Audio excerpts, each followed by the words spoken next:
ಅರಮನೆಯವರೇ ಆಗಿರಲಿ ಇನ್ನೊಬ್ಬರೇ ಆಗಿರಲಿ. ಅರಮನೆ ಕೃಷ್ಣರಾಜ ಒಡೆಯರು ನಿಜ, ಅವರ ಬಹಳ ಆ ಕಾಲದಲ್ಲಿ ಪ್ರಜಾಪ್ರಭುತ್ವಕ್ಕೆ ಅವರು ಕೊಟ್ಟ ಕೊಡುಗೆ ಅಪಾರ.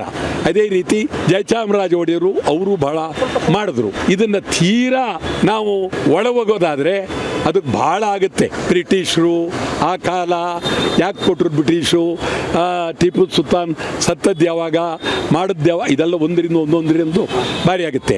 ಆದರೆ ಟಿಪ್ಪು ಸುಲ್ತಾನ್ ಶಂಕುಸ್ಥಾಪನೆ ಮಾಡಿದ ಮೊದಲಿಗ, ಅದರಲ್ಲಿ ಬೇರೆ ಮಾತಿಲ್ಲ.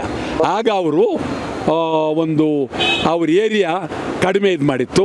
ಆಮೇಲೆ ಸರ್ ವಿಶ್ವೇಶ್ವರಯ್ಯ ಟಿಪ್ಪು ಸುಲ್ತಾನ್ ನಂತರ ಅವರು ಬಂದ ಮೇಲೆ ಏರಿಯಾ ಜಾಸ್ತಿ ಆಯಿತು.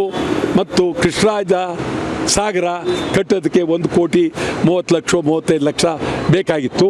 ಅದನ್ನು ಕೃಷ್ಣರಾಜ ಒಡೆಯರು ಆವಾಗ ಚಿನ್ನ ಮಾಡಿಕೊಟ್ರು ಅಂತ ಏನು ಹೇಳ್ತಾರೆ. ಚಿನ್ನ ಏನು ಮಾರಬೇಕಾಗಿಲ್ಲ, ಅವ್ರ ಹತ್ರವೇ ಇತ್ತು ಬಂಡವಾಳ, ದೇವರು ಕೊಟ್ಟಂಗೆ ದುಡ್ಡಿತ್ತು.